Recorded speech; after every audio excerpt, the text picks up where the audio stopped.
अब mic on कर रही हूं आज की एक और बड़ी खबर पर। गया में जीत के बाद जश्न मनाया जा रहा है। बांकीपुर की हार से एनडीए में कैसे रार पड़ रही है, ये इसलिए बोल रही हूं क्योंकि जो आज बयान आए वो दिखाते हैं कि क्या एक सीट की जीत से एनडीए और बीजेपी में दूरियां हो गई। गया में जीत के बाद जश्न मन रहा है। पीके ने कल बांकीपुर में बीजेपी प्रत्याशी नीरज सिन्हा को हराकर जीत हासिल की, तो उसके बाद पूरे बिहार में जनसुराज पार्टी के कार्यकर्ताओं का जोश आया है। गया में जीत के बाद जश्न हो रहा है। कार्यकर्ताओं ने आज विक्ट्री मार्च निकाला, जिसकी मैं तस्वीरें दिखा रही हूं। पीके की जीत के बाद बिहार में बहुत सारे सवाल खड़े हो रहे हैं। हालांकि बीजेपी बार बार कह रही है विधानसभा का चुनाव नहीं है, एक सीट पर अगर जीत हुई तो उससे बहुत ज्यादा मायने नहीं निकाले जा सकते। लेकिन बांकीपुर की सीट पर पीके की जीत के बाद पटना की सड़कों पर पोस्टर लगा दिए गए। ये ऐसे पोस्टर जहां जगह जगह बांकीपुर जीतने के लिए पीके का धन्यवाद दिया जा रहा है। प्रशांत किशोर की चर्चाएं हो रही। लेकिन मैं ये क्यों कह रही हूं कि बांकीपुर में हार से एनडीए में टेंशन बढ़ गई है। सवाल इसलिए क्योंकि हार तो बांकीपुर में हुई, लेकिन पूरे बिहार में बीजेपी और जेडीयू के नेता इस हार का ठीकरा एक दूसरे पर फोड़ रहे हैं, तंज कस रहे हैं। बांकीपुर में बीजेपी की हार के बाद एनडीए में खलबली मच गई है। जेडीयू नेता हार के लिए बीजेपी को जिम्मेदार बता रहे हैं। नीतीश सीएम रहते तो ऐसा नहीं होता, ये कह रहे हैं अनंत सिंह। नीतीश के चेहरे पर वोट मिला लेकिन उन्हें हटा दिया। अभी जहां भी चुनाव होगा वहां यही हाल होगा। जेडीयू के नेता समीक्षा करने की नसीहत दे रहे हैं। बीजेपी भी जेडीयू नेताओं के बयानों पर पलटवार कर रही है। किसी को बहुत ज्यादा खुश नहीं होना चाहिए, ये गिरिराज सिंह कह रहे हैं। नीतीश के नेतृत्व में 17 सीटों में से 12 सीटें हारे थे। क्या बांकीपुर के नतीजों ने एनडीए का संतुलन बिगाड़ दिया? क्या सम्राट चौधरी को लेकर जेडीयू में नाराजगी है? क्या बांकीपुर में बीजेपी को जेडीयू का साथ नहीं मिला है, जैसा कि गिरिराज सिंह कह रहे हैं या फिर अनंत सिंह कह रहे हैं? जरा बयान सुनिए, खुद तय करिए। में बदबू है कि नीतीश कुमार के सब ऐसे करके ऐसे किए हैं। नीतीश कुमार के हम लोग वोट दिए हैं, लेकिन जब चाहता हटा देता है, जब चाहता ले आता है, जिसको बना देता है फिर उसको हटा देता है। जनता का अच्छाई चीज नहीं लगा कि हम वोट देंगे केकर नाम पर, और ककरो कोयले ले कोकड़ा बना दे, ककरो खिलौड़ बना दिया। खिलौड़ जनता को पसंद नहीं है। जनता भी हिल गया कि नीतीश कुमार इतना बढ़िया काम किया और वो आदमी के नाम पर हम लोग वोट दिए और उसके बाद वो आदमी को हटा दिया। और वो अगर दिग्भ्रमित हो गए तो कहीं ना कहीं हमारी चूक, हम इसको मानते हैं। इसलिए इन सारी चीजों की बहुत ही गहन समीक्षा की जरूरत है। औपचारिक सिर्फ बैठक और सभा करके इसकी समीक्षा नहीं हो सकती। इसकी समीक्षा होगी कि बड़े स्तर पर नीचे के कार्यकर्ताओं के साथ हम समीक्षा करें। से किसी को बहुत खुश होने की जरूरत नहीं है। 2009 में एनडीए नीतीश कुमार के नेतृत्व में 17 सीटों पर हम बाई इलेक्शन लड़े थे, 12 सीट हार गए थे। और 2010 में 89% स्ट्राइक रेट से बिहार जीता था। इसलिए बहुत लोग खुश न हो। पहले भी बाई इलेक्शन में जब नीतीश जी मुख्यमंत्री थे, एनडीए की सरकार थी, 17 में हम 12 सीट हार गए करीब। और जो असेंबली इलेक्शन आया हमारा 2010 में 90%। तो आप तो विषय उस समय कुछ और था, बटाईदारी उस समय विषय था। तो हमने तो अध्ययन किया बिना राजनीति का करना। तो इसी तरह से विषयों का अध्ययन करना पड़ेगा समय। अब देखिए, एक तरफ पीके की जीत के बाद उसके साइड इफेक्ट्स देखने को मिल रहे हैं, तो दूसरी तरफ प्रधानमंत्री नरेंद्र मोदी से आज नीतीश कुमार की मुलाकात हुई। बांकीपुर में हार के बाद ये मुलाकात अहम है। बिहार में सियासी माहौल गर्म है, तो वहीं दिल्ली में एक मुलाकात ने सियासी पारा हाई कर दिया है। अब लोग चर्चा कर रहे हैं, उधर एक बड़ी हार हुई है बीजेपी के लिए, तो इधर ये मुलाकात हो रही है। संसद भवन में पीएम मोदी से नीतीश कुमार की ये मुलाकात हुई, जिसकी तस्वीर आप देख रहे हैं। अब आपको बताती हूं कि बांकीपुर में हार के बाद दिल्ली में यह मुलाकात हुई। पीएम मोदी से मिलने पहुंचे पूर्व सीएम नीतीश कुमार। इस दौरान ललन सिंह और संजय झा भी उनके साथ थे। जैसे ही दोनों की मुलाकात की तस्वीरें सामने आई, बिहार की सियासी गलियों में कयासबाजी तेज हो गई। अब इस मुलाकात की सबसे खास बात इसकी टाइमिंग है। नतीजों के अगले ही दिन ये बैठक बहुत महत्व रखती है। बांकीपुर बीजेपी अध्यक्ष नितिन नबीन की सीट थी। नितिन नबीन के छोड़ने के बाद ही उपचुनाव हुए।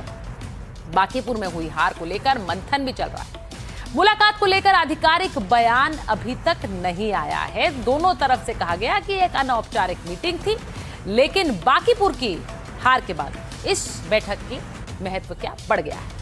मुलाकात के बाद जब नीतीश से सवाल पूछे गए नीतीश कुमार से, तो उन्होंने ना तो बांकीपुर में बीजेपी की हार पर कोई जवाब दिया और ना ही प्रधानमंत्री मोदी के साथ हुई मुलाकात पर उन्होंने कुछ कहा। सर कुछ बोलेंगे बांकीपुर रिजल्ट? पीएम से मुलाकात भी हुई आपकी? सर कुछ बोलेंगे बांकीपुर रिजल्ट? पीएम से मुलाकात भी हुई आपकी? सर कुछ बोलेंगे बांकीपुर रिजल्ट? पीएम से मुलाकात भी हुई आपकी?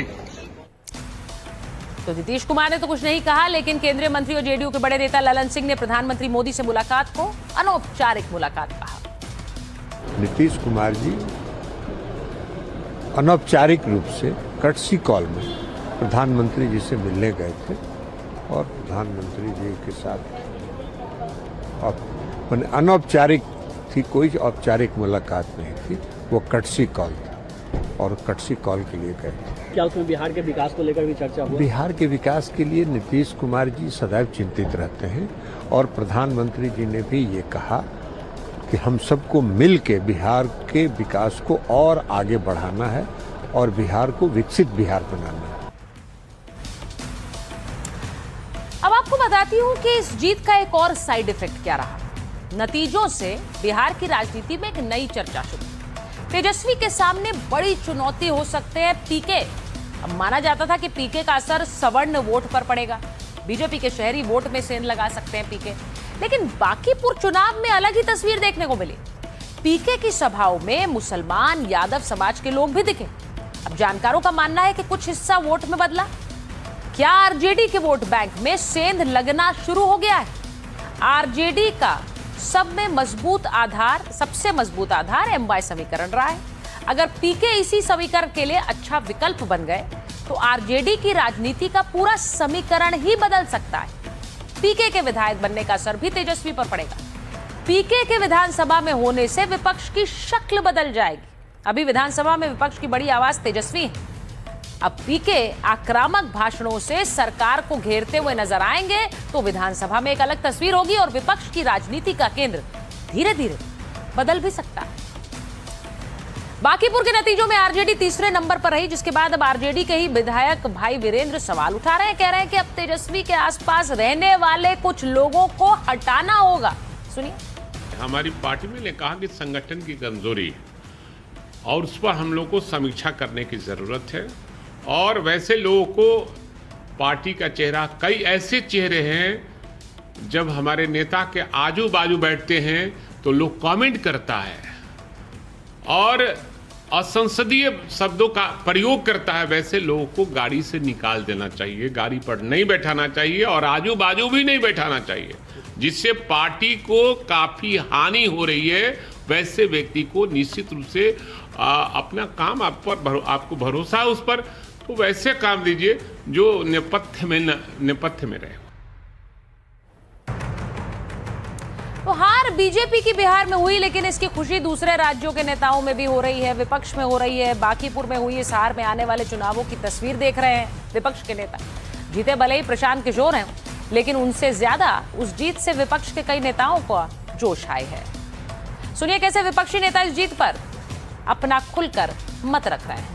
साफ दिख रहा है ना कि लोग थक चुके हैं, ऊब चुके हैं बीजेपी से, समझ रहे हैं अब कि क्या हो रहा है क्या नहीं हो रहा है देश में। और उसके और ये या मेरे ख्याल से ये शुरुआत है। क्या ये रिफ्लेक्शन है मैम? उत्तर प्रदेश में इसका क्या असर होगा? उत्तर प्रदेश में वो आगे देखेंगे क्या होगा।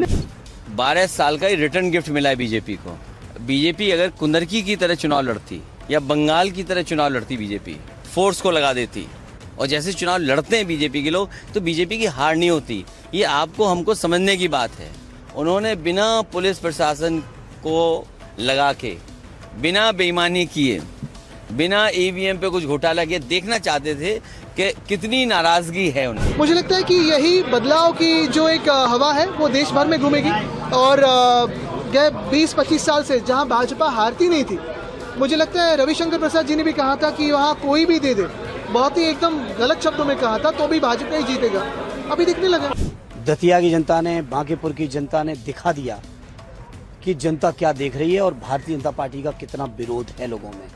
लोग बर्दाश्त नहीं करेंगे जिस तरह से बेटियों का अपमान हुआ है। और बांकीपुर में जहां वहीं पे पटना के नौजवानों ने जब गांधी मैदान में आंदोलन किया तो किस तरह से उनके साथ अन्याय किए, अत्याचार किए, दिल्ली के जंतर मंतर से लेके पूरे देश के अलग अलग इलाकों में जिस तरह से नौजवानों के ऊपर अत्याचार हुआ है, वो बांकीपुर के लोग देख रहे हैं, जागरूक लोग हैं। जो बिहार में आज से कुछ ही महीना पहले ये 2/3 बहुमत ले गए थे, वहाँ बहुत बुरी तरीके से हारे हैं। ये दिखाता है कि भारतीय जनता पार्टी के विरुद्ध विपक्षी नहीं, भारतीय जनता पार्टी के कार्यकर्ता भी उनके कार्यों को लेकर के बहुत दुखी हैं। अब प्रशांत किशोर की जीत के साइड इफेक्ट्स और क्या हो सकते हैं, इस पर भी एक बात आपको बताती हूँ। जातिवादी मॉडल का अंत होगा क्या? बिहार की राजनीति दशकों से जाति आधारित समीकरणों पर टिकी है। प्रशांत किशोर लगातार जाति से ऊपर और विकास गवर्नेंस की बात करते रहे हैं। बांकीपुर जैसी सीट पर पीके ने जीत दर्ज कर जातिवादी समीकरणों के सहारे राजनीति करने वालों को मैसेज दे दिया कि जनता अब सिर्फ जाति नहीं बल्कि उम्मीदवार की छवि, मुद्दे और नया विकल्प देखकर वोट दे रही। उधर सम्राट चौधरी की मुश्किलें बढ़ सकती हैं क्या? पीके लगातार सम्राट चौधरी पर हमलावर है। कल भी जीत के बाद उनका पहला हमला सम्राट पर ही था। प्रशांत किशोर ने नेतृत्व बदलने की मांग की थी। चुनाव से पहले प्रशांत किशोर खुद कह चुके हैं कि यह चुनाव सिर्फ एक सीट का चुनाव नहीं बल्कि सम्राट के खिलाफ भी जनमत टेस्ट है। प्रशांत किशोर अब पूरे बिहार में लोगों के बीच जाकर ये दोहरा सकते हैं कि जनता सम्राट चौधरी को पसंद नहीं करती है। बहरहाल बीजेपी ने इस पर स्पष्ट रूप से कह दिया ये एक व्यक्ति की राय है, बिहार की राय नहीं। आरजेडी और जेडीयू की राजनीतिक हैसियत क्या घट सकती है? विधानसभा चुनावों में करारी हार के बाद पीके की ये जीत नीतीश कुमार और तेजस्वी यादव दोनों के लिए झटका साबित हो सकती है। पीके अपनी मौजूदगी से बिहार में एक सर्वमान्य नेता के तौर पर खुद को स्थापित कर सकते हैं। वहीं एक और जो इसका असर है वो वोट कटवा से आगे बढ़कर क्या जनसुराज अपना असर दिखाएगी, ये सवाल उठाती है। 2025 विधानसभा चुनाव में जिस जनसुराज को वोट कटवा कहा गया, पार्टी 238 सीटों पर लड़ी लेकिन एक भी सीट पर जीत नहीं पाई। 237 सीटों पर जो जमानत जब्त हो गई, लेकिन बांकीपुर के नतीजों ने कुछ हद तक छवि को सुधारा। प्रशांत किशोर अब सिर्फ रणनीतिकार नहीं है बल्कि चुनावी मैदान में जीत हासिल करने वाले नेता बन गए और उनकी पार्टी को कुछ हद तक गंभीरता से लिया जा रहा है। वहीं नए विकल्प के तौर पर क्या ताकत मिलेगी? 2025 के चुनाव और उसकी बाद की यात्राओं ने कई वोटरों में तीसरे विकल्प की उम्मीद भी जगा दी है।